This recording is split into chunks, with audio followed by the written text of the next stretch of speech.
नमस्कार साथियों, स्वागत है आपका अपने YouTube चैनल भाषा निकेतन में।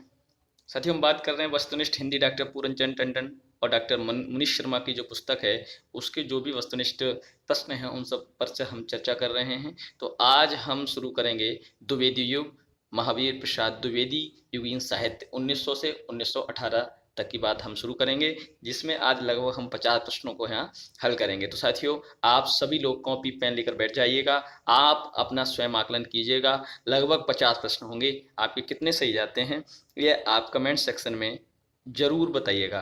तो चलिए साथियों, शुरू करेंगे आज का वीडियो। और आज का वीडियो शुरू करने से पहले चाहेंगे आप हमारे चैनल पर नए हैं तो सब्सक्राइब करें, और वीडियो अगर पसंद आती है तो प्लीज़ लाइक और शेयर भी करें। तो साथियों चलिएगा, आपका पहला प्रश्न देखते हैं। और आपका पहला प्रश्न है, द्विवेदी युग का नामकरण किस साहित्यकार के नाम पर हुआ?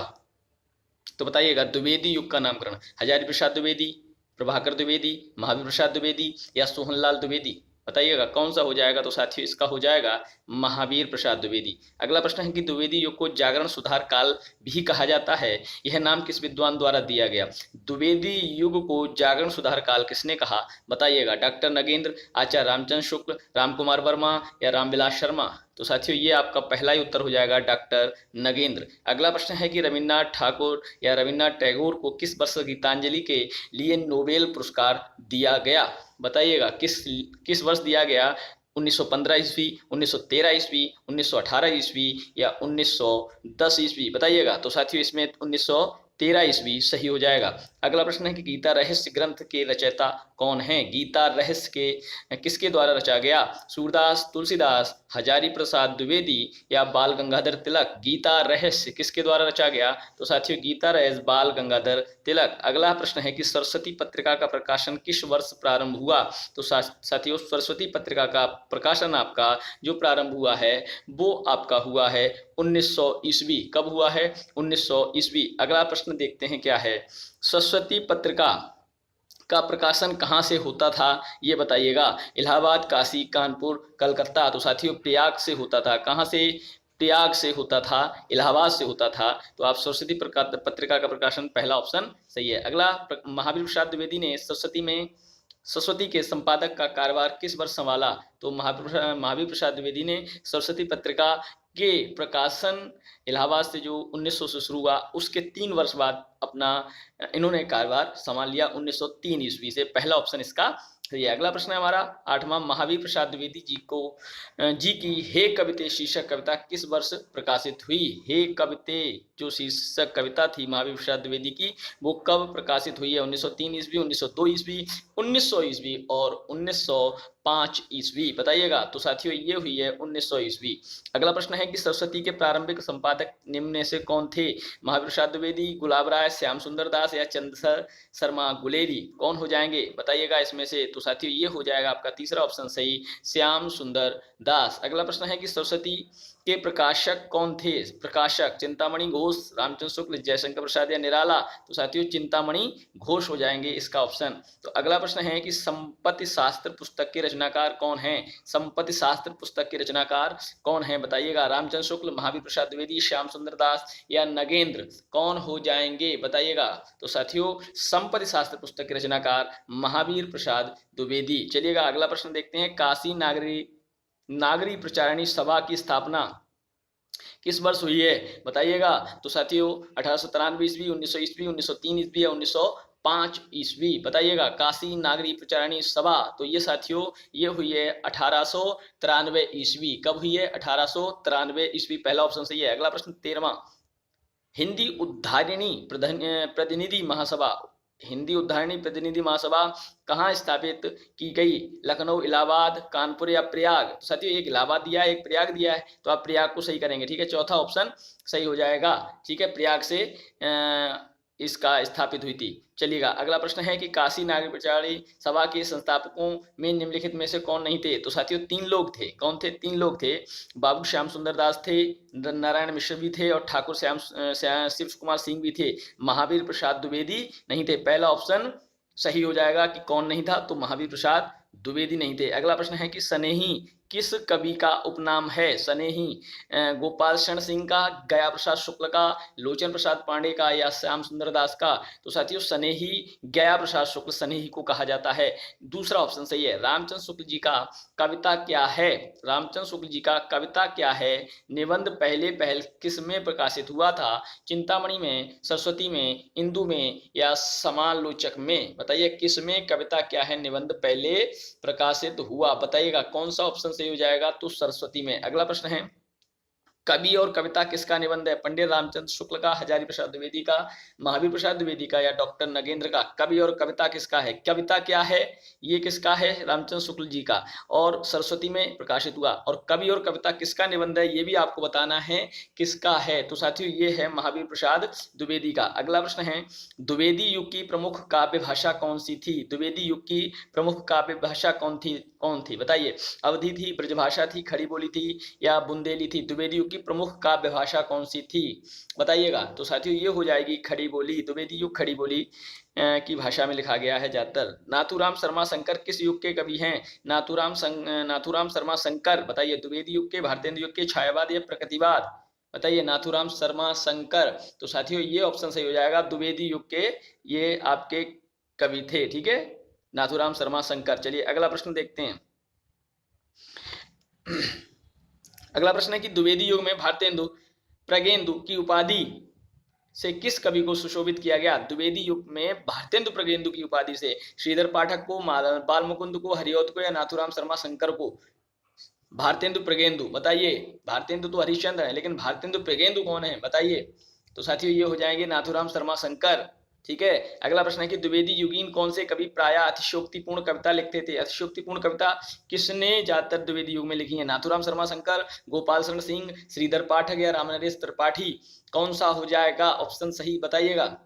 तो साथियों ये हो जाएगा नाथूराम शर्मा शंकर। अगला प्रश्न है आपका, अगला, मैथिलीशरण गुप्त जी की प्रारंभिक कविताएं किस पत्रिका में प्रकाशित होती थीं? मैथिलीशरण गुप्त जी की प्रारंभिक कविताएं किस पत्रिका में प्रकाशित होती थीं? सरस्वती में, वैश्योपकारक में, हितवाणी में या कर्मयोगी में? मैथिलीशरण गुप्त जी की प्रारंभिक कविताएं किस पत्रिका में प्रकाशित होती थीं? तो साथियों ये हो जाएगा वैश्योपकारक में। अगला प्रश्न है कि किस कवि को राष्ट्र कवि की उपाधि दी गई?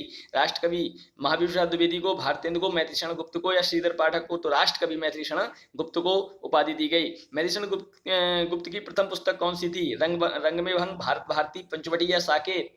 मैथिलीशरण गुप्त। और बताइएगा मैथिलीशरण गुप्त को किसने राष्ट्र कवि की उपाधि दी थी? आप कमेंट सेक्शन में बताइएगा। मैथिलीशरण गुप्त, अगला जो 24वां प्रश्न सुनिएगा, मैथिलीशरण गुप्त की प्रथम पुस्तक कौन सी थी? रंग में भंग, भारत भारती, पंचवटी या साकेत? बताइए कौन सी थी?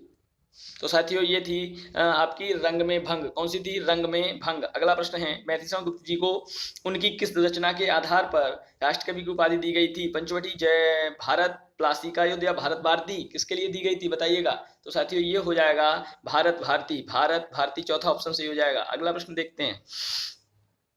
अगला प्रश्न है, गुप्त जी ने कितने महाकाव्यों का प्रणयन किया है? गुप्त जी ने 2, 3, 1 या 4? तो गुप्त जी, मैथिलीशरण गुप्त जी ने 2 महाकाव्यों को का प्रणयन किया है, रचा है। अगला है, किम कवि को खड़ी बोली का प्रथम कवि माना जाता है? सॉरी, किस कवि को खड़ी बोली का प्रथम कवि? श्रीधर पाठक, मैथिलीशरण गुप्त, बाल मुकुंद या रामनरेश त्रिपाठी? किस कवि को श्रीधर मतलब खड़ी बोली का प्रथम कवि किसको माना जाता है? इन ऑप्शंस में बताइएगा। तो श्रीधर पाठक को माना जाता है। अगला प्रश्न है, मैथिलीशरण गुप्त जी का जन्म कहाँ हुआ था? मैथिलीशरण गुप्त जी का जन्म कहाँ हुआ था बताइए। मथुरा, अयोध्या, चिरगांव या कानपुर? मैथिलीशरण गुप्त जी का जन्म कहाँ हुआ था? मथुरा, अयोध्या, चिरगांव या कानपुर? तो साथियों ये ऑप्शन आपका हो जाएगा चिरगांव, झांसी। पूर्ण किस कवि का उपनाम है? पूर्ण रामचरित उपाध्याय, रामनरेश त्रिपाठी, राय देवी प्रसाद या श्रीधर पाठक? तो कौन सा हो जाएगा? तो साथियों पूर्ण राय देवी प्रसाद पूर्ण का उपनाम है। ठीक है, अगला है, धाराधर धावन शीर्षक से कालिदास कृत मेघदूत का पद्यबद्ध अनुवाद किस कवि ने किया है? धाराधर धावन, राय देवी प्रसाद, श्रीधर पाठक, रामचरित उपाध्याय या रामनरेश त्रिपाठी? बताइएगा कौन सा सही हो जाएगा इसका ऑप्शन। तो साथियों ये हो जाएगा राय देवी प्रसाद। अगला प्रश्न है, त्रिशूल उपनाम से राष्ट्रीय भावनाओं की कविता लिखने वाले कवि? त्रिशूल उपनाम से किसने कविता लिखी हैं? तो बताइएगा त्रिशूल किसका उपनाम है बताइए। तो साथियों ये हो जाएगा त्रिशूल आपका गया प्रसाद शुक्ल, गया प्रसाद शुक्ल। ठीक है, अगला प्रश्न है त्रिशूल उपनाम से इन्होंने राष्ट्रीय कवि, राष्ट्रीय भावनाओं की कविता लिखने वाले कवि हैं ये। हृदय का मधुर भार किसका काव्य संग्रह है? हृदय का मधुर भार किसकी रचना है बताइएगा? हृदय का मधुर भार रामचंद्र शुक्ल, रामनिवास त्रिपाठी, गया प्रसाद शुक्ल, सनेही या श्रीधर पाठक। ठीक है, देखिए इनको सनेही भी कहते हैं और त्रिशूल भी इसलिए कहते हैं कि उन्होंने अपनी राष्ट्रीय भावनाओं की कविता जो समर्पित की वो गया प्रसाद शुक्ल से त्रिशूल उपनाम से की हैं। अब हृदय का मधुर भार किसका है? तो रामचंद्र शुक्ल का है। ठीक है, अगला प्रश्न है देशभक्त वीरों मरने से नेक नहीं डरना होगा, प्राणों का बलिदान देश की बेदी पर करना होगा, किसकी पंक्तियां हैं? रामचंद्र शुक्ल, महावीर प्रसाद द्विवेदी, नाथूराम शर्मा शंकर या लोचन प्रसाद पांडे? बताइएगा किसकी पंक्तियां ये? तो साथियों ये हो जाएंगे नाथूराम शर्मा शंकर। अगला प्रश्न है सरगो नरक ठिकाना नाही किसकी कविता है? सरगो नरक ठिकाना नाही, श्रीधर पाठक, रामनिवास त्रिपाठी, गया प्रसाद शुक्ल, सनेही या महावीर प्रसाद द्विवेदी? सरगो नरक ठिकाना नाही, सरगो नरक ठिकाना नाही किसकी रचना है बताइए? तो साथियों ये आपकी रचना है महावीर प्रसाद द्विवेदी। अगला प्रश्न है कविता कामिनी कांत उपाधि किस कवि को दी गई थी? कविता कामिनी कांत, नाथूराम शर्मा शंकर, महावीर प्रसाद द्विवेदी, श्रीधर पाठक या रामचंद्र शुक्ल? कविता कामिनी कांत बताइए किसको उपाधि दी गई है? नाथूराम शर्मा शंकर। अगला प्रश्न है गर्वरंडा रहस्य, गर्वरंडा रहस्य किसका काव्य ग्रंथ है बताइए? गर्वरंडा रहस्य किसका काव्य ग्रंथ है? नाथूराम शर्मा शंकर, लोचन प्रसाद पांडे, मुकुटधर पांडे या रामनिवास त्रिपाठी? गर्वरंडा है ना? ठीक है, बताइए गर्वरंडा रहस्य बताइए किसका है? तो साथियों ये हो जाएगा आपका नाथूराम शर्मा शंकर। अगला प्रश्न है एकांतवासी योगी किसकी रचना है? एकांतवासी योगी रामनिवास त्रिपाठी, श्रीधर पाठक, महावीर प्रसाद द्विवेदी या हरिऔध? एकांतवासी योगी बताइए किसकी रचना है? तो साथियों ये हो जाएगी श्रीधर पाठक। अगला प्रश्न है कि काव्य कुब्ज अबला विलाप किसकी रचना है? काव्य कुब्ज अबला विलास किसकी रचना है? महावीर प्रसाद द्विवेदी, मुकुटधर पांडे, लाला भगवान दीन या रूप नारायण पांडे? काव्य कुब्ज अबला विलाप किसकी रचना है बताइएगा? तो साथियों ये हो जाएगी आपकी काव्य कुब्ज अबला व्यास महावीर प्रसाद द्विवेदी, महावीर प्रसाद द्विवेदी। चलेगा, देखते हैं अगला प्रश्न। अगला प्रश्न है कि पद्य पुष्पांजलि में के रचनाकार हैं? पद्य पुष्पांजलि के रचनाकार श्रीधर पाठक, महावीर प्रसाद द्विवेदी, लोचन प्रसाद पांडे या मुकुटधर पांडे? पद्य पुष्पांजलि के रचनाकार कौन है? श्रीधर पाठक, महावीर प्रसाद द्विवेदी, लोचन प्रसाद पांडे या मुकुटधर पांडे? कौन हो जाएंगे? तो 39 का प्रश्न बताइएगा आंसर क्या होगा? तो साथी हो जाएंगे लोचन प्रसाद पांडे। अगला प्रश्न है बुद्ध चरित्र किसकी रचना है? रामनिवास त्रिपाठी, रामचंद्र शुक्ल, श्रीधर पाठक या रूपनारायण पांडे? बुद्ध चरित्र किसकी रचना है बताइएगा? बुद्ध चरित्र। तो साथियों ये हो जाएंगे रामचंद्र शुक्ल। अगला प्रश्न है यहाँ से देखिएगा निम्नलिखित काव्य रचनाओं के रचयिताओं का सही विकल्प छांटना है, बताइएगा। पहला प्रश्न काव्य मंजूषा किसकी रचना है? काव्य मंजूषा महावीर प्रसाद द्विवेदी, श्रीधर पाठक, रामनिवास त्रिपाठी या नाथूराम शर्मा शंकर? काव्य मंजूषा महावीर प्रसाद द्विवेदी। अगला प्रश्न है अनुराग रत्न किसकी रचना है? नाथूराम शर्मा शंकर, राय देवी प्रसाद पूर्ण और लोचन प्रसाद पांडे या मुकुटधर पांडे? बताइए अनुराग रतन किसकी रचना है? तो साथी ये हो जाएगी नाथूराम शर्मा शंकर, नाथूराम शर्मा शंकर।